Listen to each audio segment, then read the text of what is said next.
Ya está listo. A ver si ahora sí ya nos escuchamos. Vamos a ver, pues vamos a comenzar el programa con, con este poeta mexicano que, que, que ha sido un poeta hecho a un lado. Amigo de López Velarde. eh,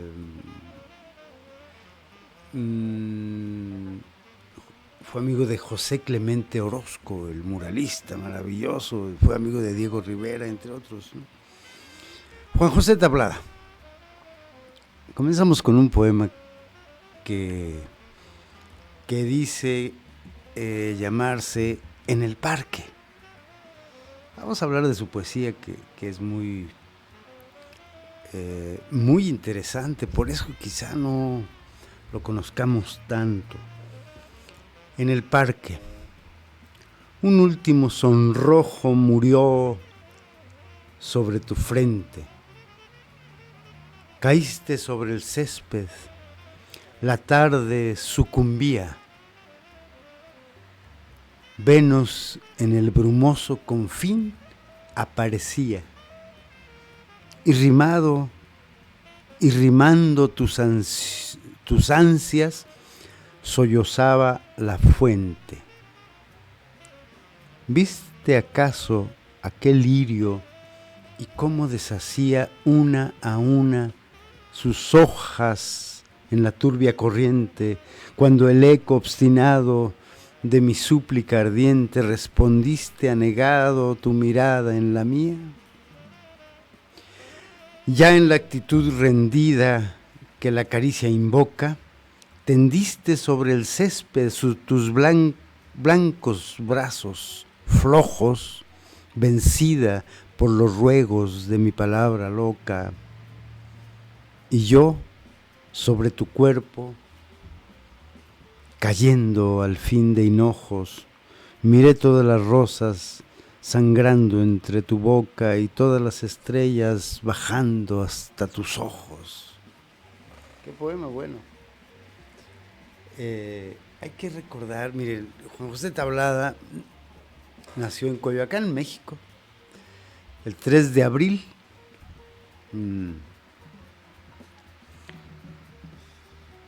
Dicen que los que nacen en abril son luminosos. Bueno, el 3 de abril de 1871. Fue periodista también, fue diplomático. Es conocido como el iniciador de la poesía moderna mexicana. Les voy a decir por qué. También a él se le atribuye la introducción de la literatura hispana modernista en Japón.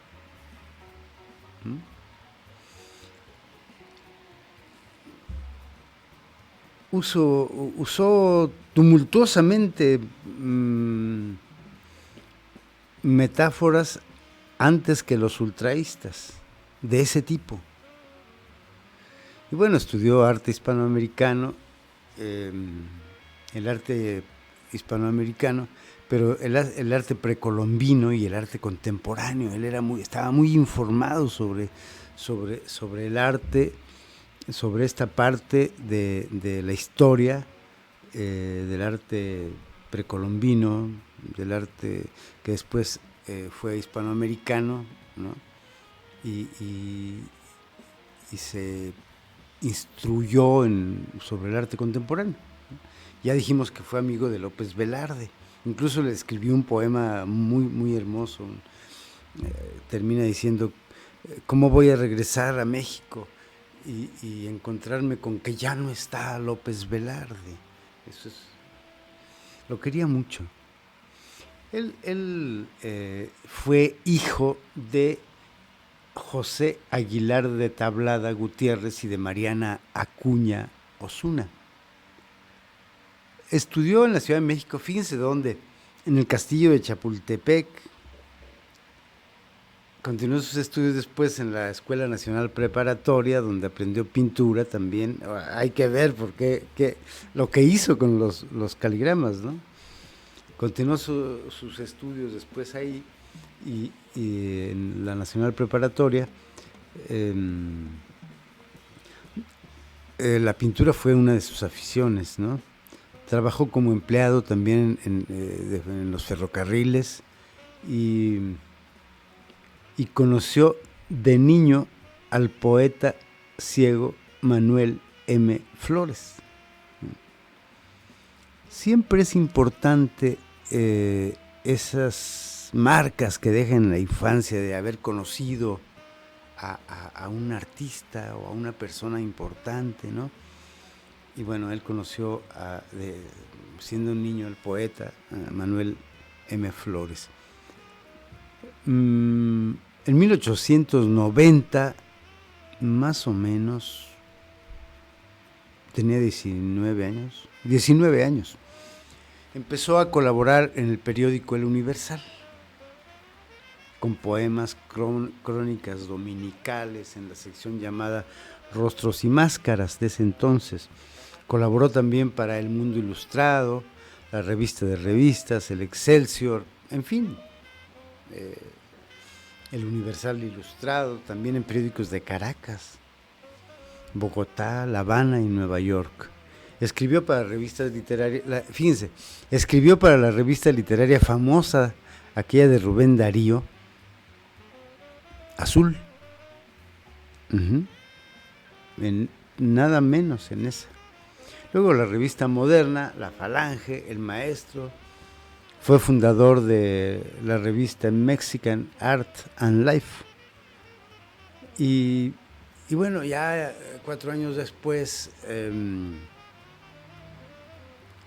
publicando en la revista Azul, publicó su poema Onix, que es justamente... Tengo un libro, una edición aquí de los mejores poemas que hizo la UNAM en ¿qué año? 93. Es la segunda edición de 93. Un poema que se llama Onix, ese lo publicó no lo seleccioné para leerlo porque es un poco extenso, pero bueno, ya no me sé las páginas de los libros. Pero Onix fue un poema muy conocido de él, ¿no? Y luego lo dio a conocer como un autor ya prestigioso, ¿no? Ya en el 99, un año antes de 1900, publicó su primer libro, en el 99, El Florilegio. La primera etapa fue muy modernista, ¿no? Defendió la corriente de la revista moderna, en la cual publicó y tradujo artículos que más o menos entre 1899 y hasta 1911. Su vida política fue interesante. Pero bueno, vamos a leer otro poema. Este se llama La Comedieta. Yo creo que sí alcanzamos a leerlo, claro.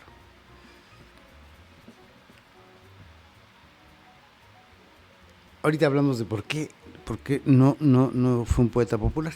Este se llama Comedieta. En un parque de Huatú que llena de rosas junio y que en un claro plenilunio con su luz opalizó, cambiando el spleen en farsa y a la luna por el sol, está toda la comparsa del sainete y el guiñol. En el prado del jardín absorto, ve Pulcinella brincar una cascatela de la boca de un delfín. Pierrot su laúd afina, se oye un muera a la virtud, estentorio, y Colombina planta un beso al del laúd. Mientras que Casandra solas ha libado 3 botellas, como vuelan las luciolas, creen que bajan las estrellas. Qué color de pastoral, cuánta luz la escena iriza, cuánto beso, cuánta risa, cuánto fresco madrigal, mas de pronto en la espesura la comparsa oye asombrada un sollozo de amargura después de una carcajada, y corren hacia el confín tras de Casandra que vuela con su jiba pulchinela, con su antifaz arlequín. Llegan y ¿qué ven? Un rayo lunar baña a Colombina, con angustia y con desmayo a sus pies Pierrot se inclina, y en vano él su voz acalla, suplicándole el secreto, pues Colombina que estalla, dice al auditorio inquieto: ¿queréis que el misterio os diga? Vamos, es una tortura. Pierrot, siempre sin fortuna, quiere ahorcarse con mi liga en un rayo de la luna. Un poeta de la comedia del arte, ¿no? Un poema de la comedia, sobre la comedia del arte, personajes, Pierrot, Colombina, Polichinela, ¿no? En fin, era un poeta muy culto, un poeta que conocía muy bien la literatura y había viajado. Vamos a seguir hablando de Juan José Tablada y platicaremos sobre cuál es el impedimento para que sea muy popular. Vamos a un corte y regresamos.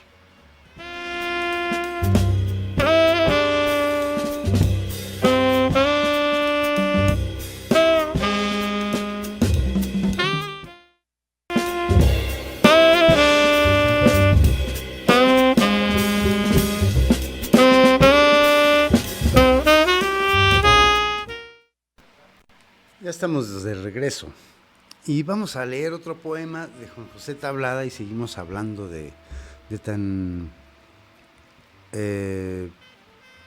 ingenioso poeta y profundo, además. Oigan este poema, Canción de las Gemas. Yo adoro el diamante de luces reales, el que desbarata diáfanos cristales, en el rizo rubio y en la trenza umbría, príncipe nimbado de auroras triunfales, augusto monarca de la pedrería. Yo adoro el granate que trágicamente inflama en tu seno su cáliz ardiente, gema de crueldades por ti preferida, que es ascua sangrando sobre de tu frente y es en tu garganta luminosa herida. Yo adoro el topacio de pálido efluvio, tarde moribunda sobre algún Danubio, silfo que a las rosas de un beso de oro, convertido en polen luminoso y rubio, con sus flavas luces el topacio adoro. Yo adoro tus luces doliente amatista, pupila llorosa de la pena atrista, hiedra de los vagos parques otoñales, oh mística gema aurifabrista que siembras de luces las capas pluviales. Yo adoro tus ampos celeste turquesa, azul plenilunio de las ondas besa, miosotis regado con polvo de plata, lágrima de amores de alguna princesa dejó entre las alas de la serenata. Yo adoro las luces de la pedrería, donde tembloroso se desmaya el día, los ricos joyeles, los regios tesoros, el ópalo triste, la gema sombría y el flavo topacio de pálidos oros. Hay que ver, ¿no? Como pareciera que son metáforas muy extrañas, que tienen que ver como con una herencia no surrealista, no ultraísta. ¿Se acuerdan de un movimiento poético al que el propio Borges perteneció, que era el ultraísmo, y que más tarde, bueno, tendría repercusiones importantes en la poesía, como puede irse viendo en la cronología de la poesía mexicana, con sus flavas luces al topacio adoro. Flavas.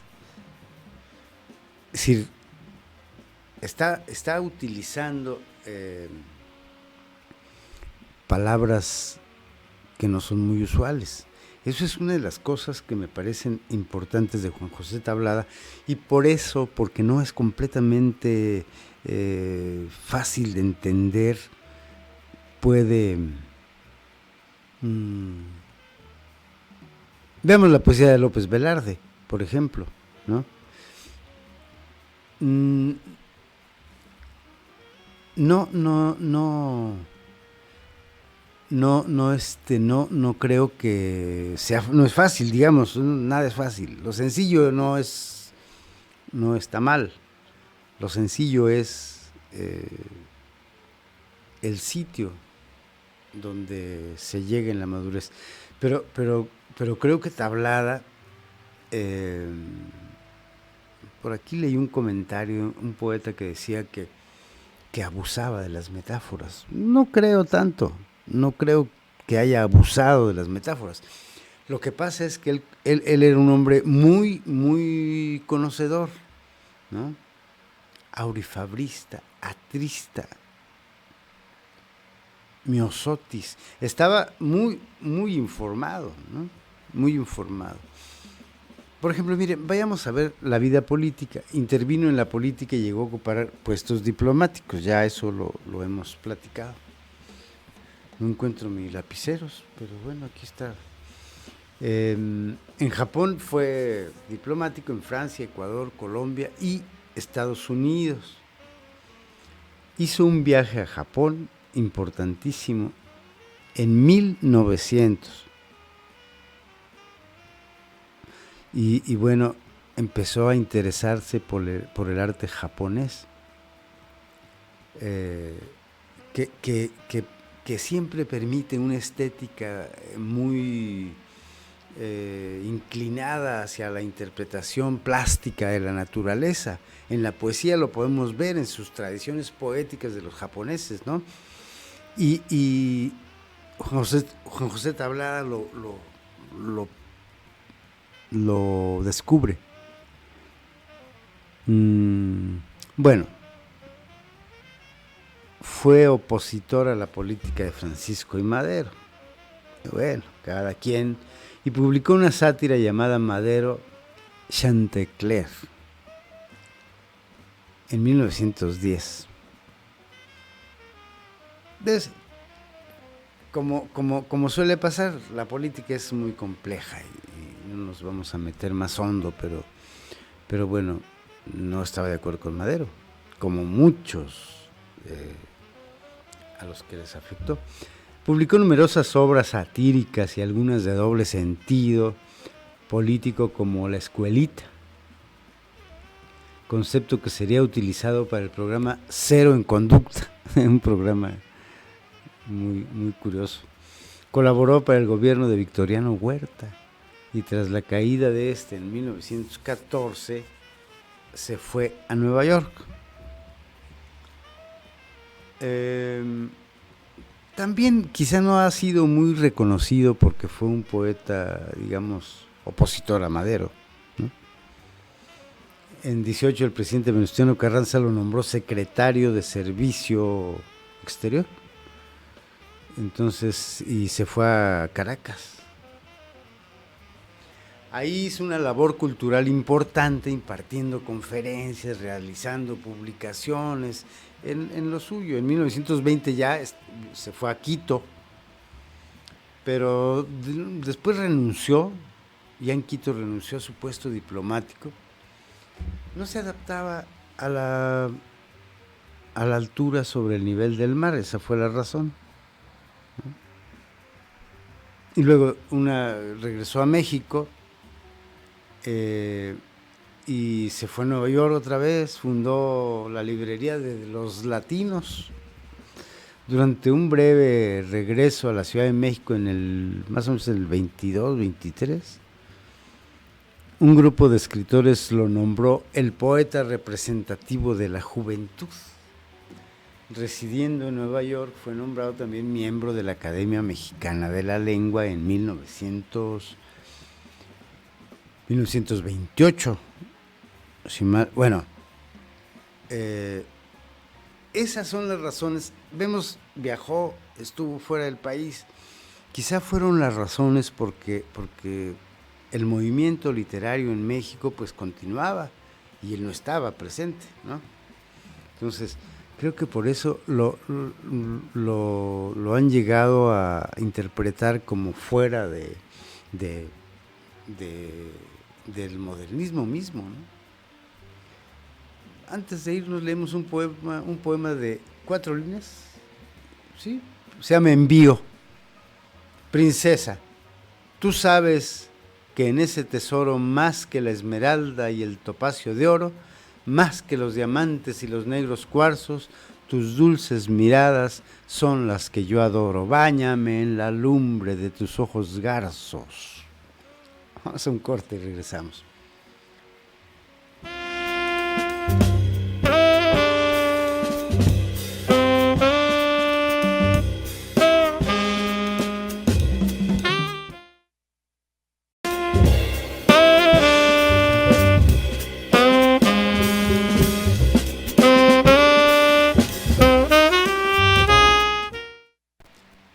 Ya regresamos.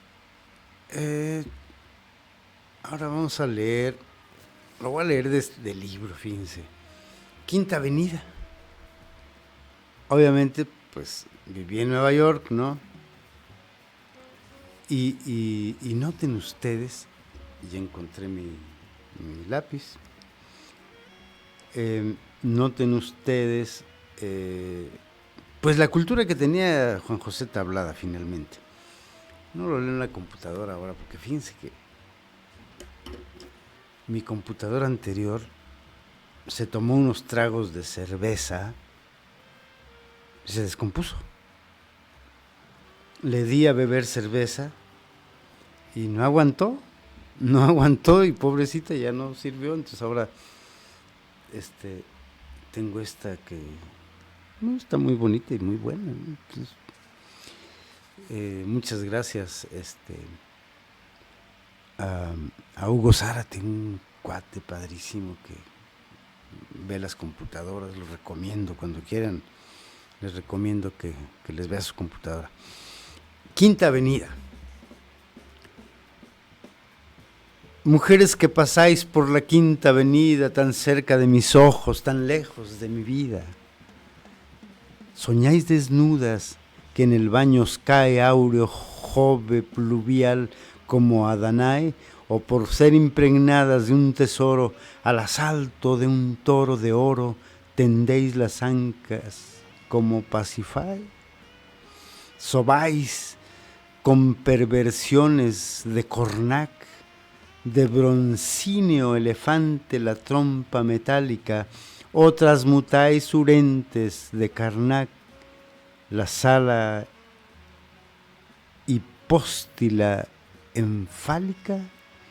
Mujeres fire prof a la pasión inertes, hijas de la mecánica, Venus made in America, de vuestra fortaleza, la de las cajas fuertes en el secreto, idéntica combinación numérica.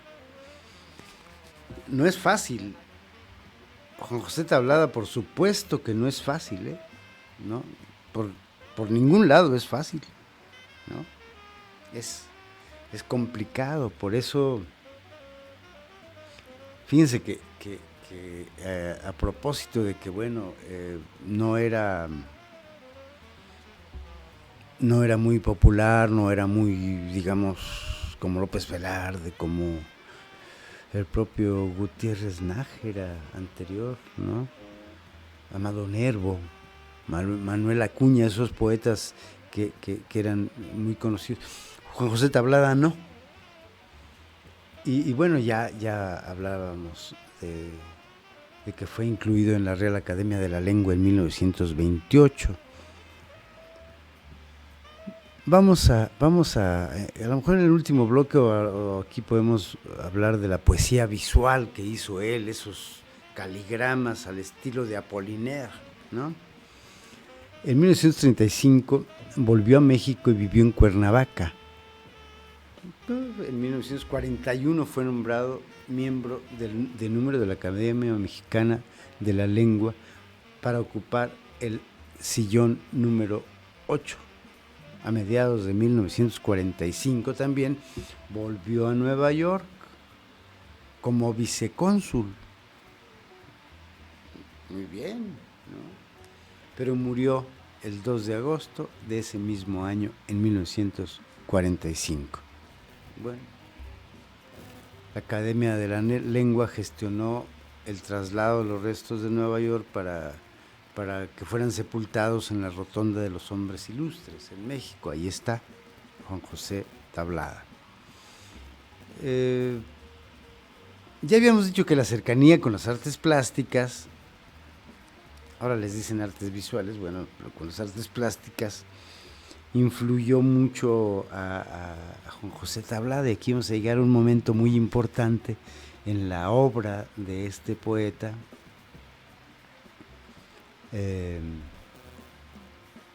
Vienen sus caligramas.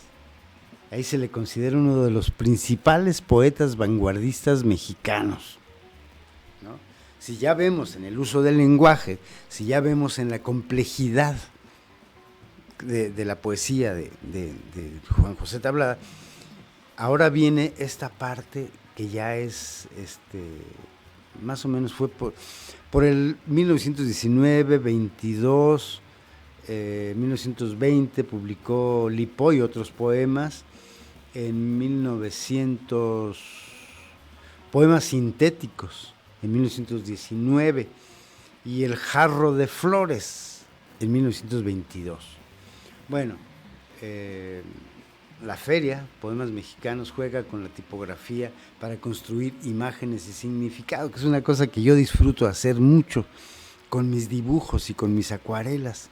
Escribir por donde va la línea del dibujo y después darle vuelta a la hoja y seguir escribiendo y no interrumpir el poema, eso me ha gustado mucho.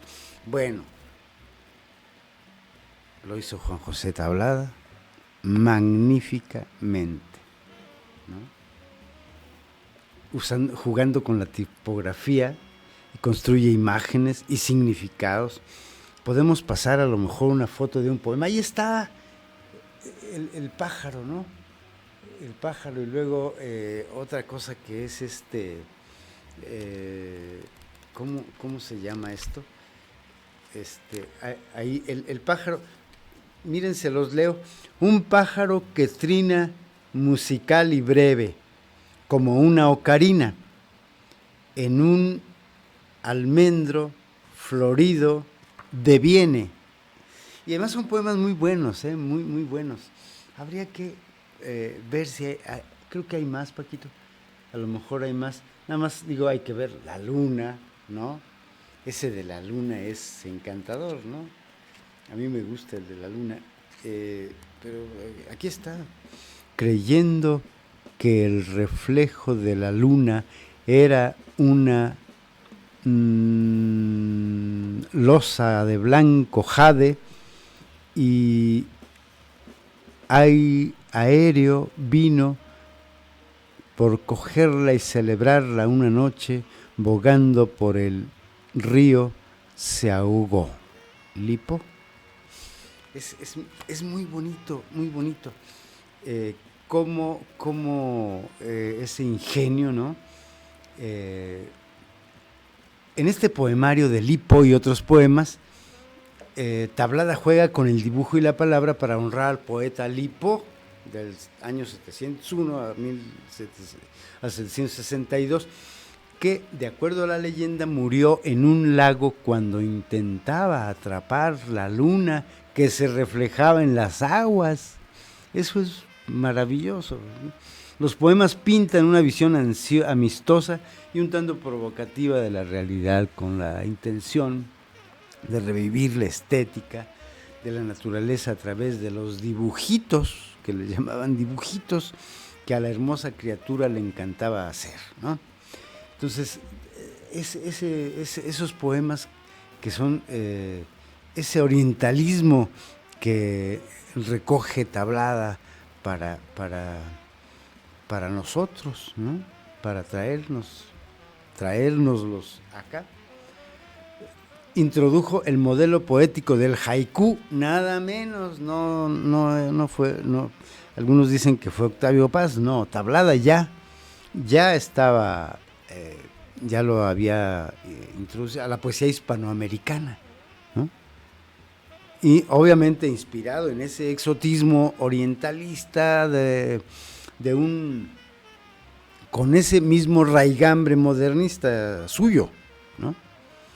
Por ejemplo, en El jarro de flores, que es un libro de 1922, mezcla motivos literarios de la poesía japonesa con elementos de la poesía modernista y esa mitología indígena mexicana. ¡Qué maravilla! Eso me parece una cosa valiosísima de Juan José Tablada. Eso me parece importante. La introducción del haiku al español, la exploración de esta forma de escritura de la que ya en este programa alguna vez hablamos, pues se la debemos a Juan José Tablada, nada menos, ¿no? Es decir, entonces, pues el 19, un día, poemas sintéticos se llama su libro. En el 20 publicó Lipo y otros poemas. Y en el 21, aquí está el retablo de memoria, a la memoria de Ramón López Velarde.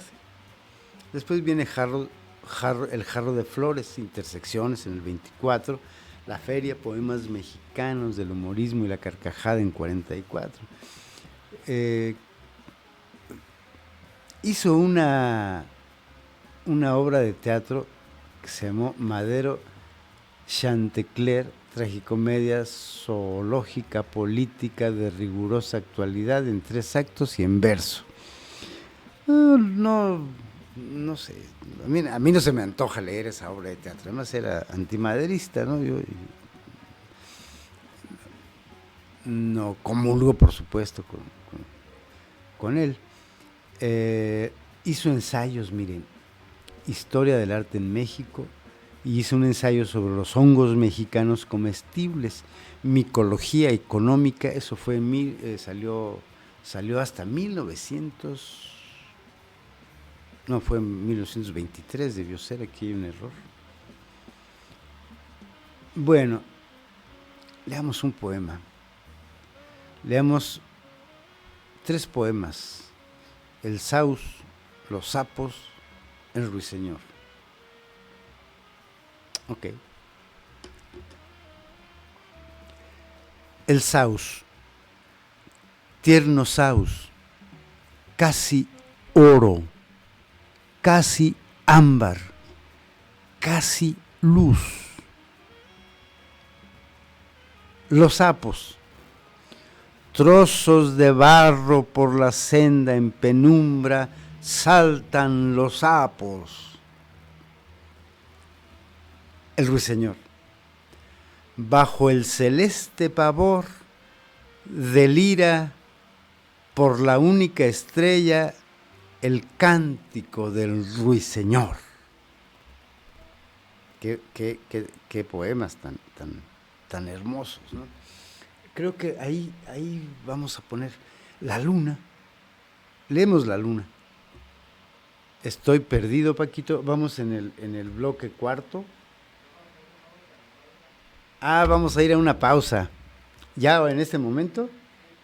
Ok, vamos a una pausa, regresamos y después leemos la luna, la libélula y el mono.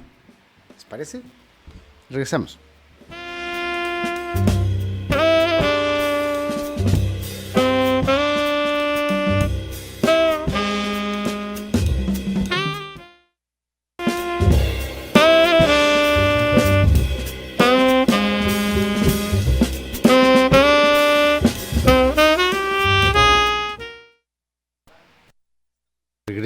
Y fíjense que prometimos leer La Luna.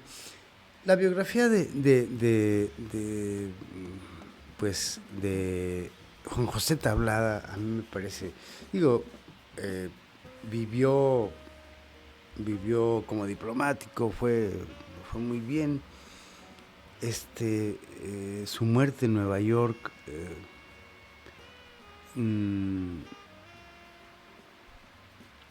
no recuerdo cómo fue su muerte. Quizá el alcohol, más o menos, no estoy seguro. Pero bueno, decíamos que la complejidad de la poesía siempre ha sido poco socorrida para encontrar lectores, ¿no? Es difícil saber de un poeta cuando es complejo realmente, ¿no? Porque hay poetas que son complejos inútilmente. Es decir, para que no me entiendan, ¿no? No hablo del caso, por ejemplo, de Paul Celan, que él tenía un conocimiento del lenguaje y fue escribiendo cada vez de manera más hermética porque decía que no nos podíamos comunicar con el mundo. Vamos a leer La Luna, la libélula y un mono. Esos me gustan. La luna. Es mar la noche negra. La nube es una concha. La luna es una perla. Qué bonito, ¿no? La libélula es libélula. Porfía la libélula por pretender su cruz transparente en la rama desnuda y trémula. Un mono, oigan esto. El pequeño mono me mira. Quisiera decirme algo que se le olvida. José Emilio Pacheco tiene un poema a los monos, donde hay una especie como de diálogo con el humano, ¿no? Pero bueno, dejamos los siguientes para el final del programa y podemos leer algunos que no van a estar en la pantalla, pero les leo de este libro que además es una compilación es difícil hacer un libro que los mejores poemas de José Tablada, pues, es un poco ambiguo, abstracto, ¿no? No se puede decir cuáles son sus mejores poemas, a ojos de quién, ¿no? Es una que hizo José María González de Mendoza y una presentación y la edición y notas de Héctor Valdés. Por la UNAM en 1993 fue publicado. Pero vamos a leer, por ejemplo, La Tortuga. Aunque jamás se muda a tumbos como carro de mudanza, va por la senda la tortuga. Esa se la dedico a mi Vanessa, mi compañera Vanessa, que es una tortuga. Eso es, bueno.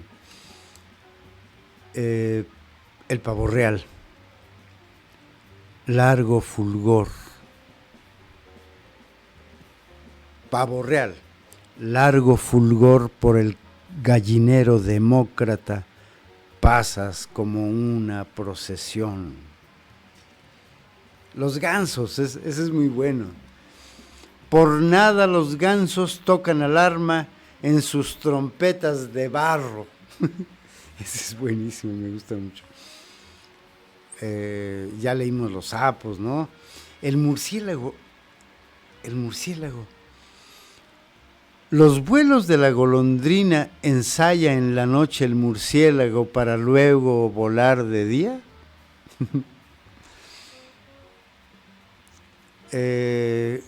Las luciérnagas, creo que esas están también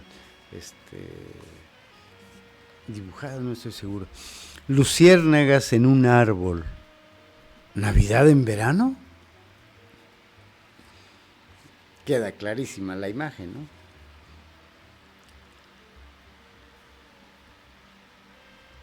La araña, aquí tiene una rata, dice la arana, pero bueno, la araña, recorriendo su tela, esta luna clarísima, tiene a la araña en vela.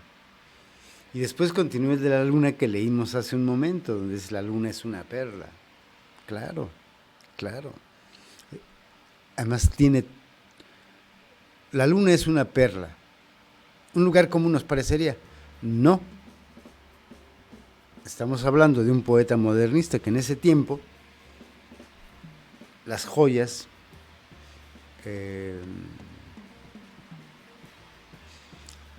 se hacían el símil con el sol, la luna, con elementos de la naturaleza, ¿no? Tu boca roja como una flor. Es decir, ese tipo de imágenes que ahora nos parecen muy comunes, que ya tienen que ser superadas. Ser superadas no quiere decir, los lugares comunes en la poesía no quiere decir que hay que superarlos para ser más grandes. No hay que repetir. A eso me refiero yo cuando digo hay que superar los lugares comunes, ¿no?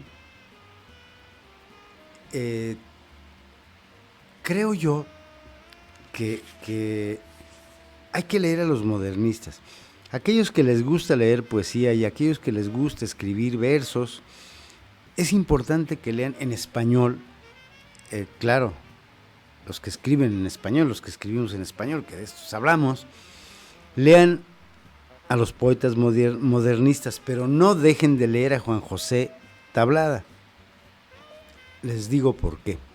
Porque él se esforzó mucho por encontrar un sentido profundo en las imágenes, en ese tumulto de metáforas que ha utilizado en su obra, en su poesía, y que se esforzó, fue al fondo de las cosas, fue hasta adentro para encontrar imágenes como en el poema de la luna que dice, es mar la noche negra, ¿no?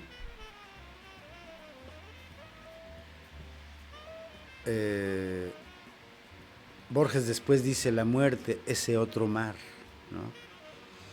Entonces es notable su labor, ¿no? Como leamos Mariposa Nocturna. Devuelve a la desnuda rama nocturna mariposa las hojas secas de tus alas, ¿no? Esa relación con las hojas y las alas de la mariposa me parecen brillantísimas, ¿no?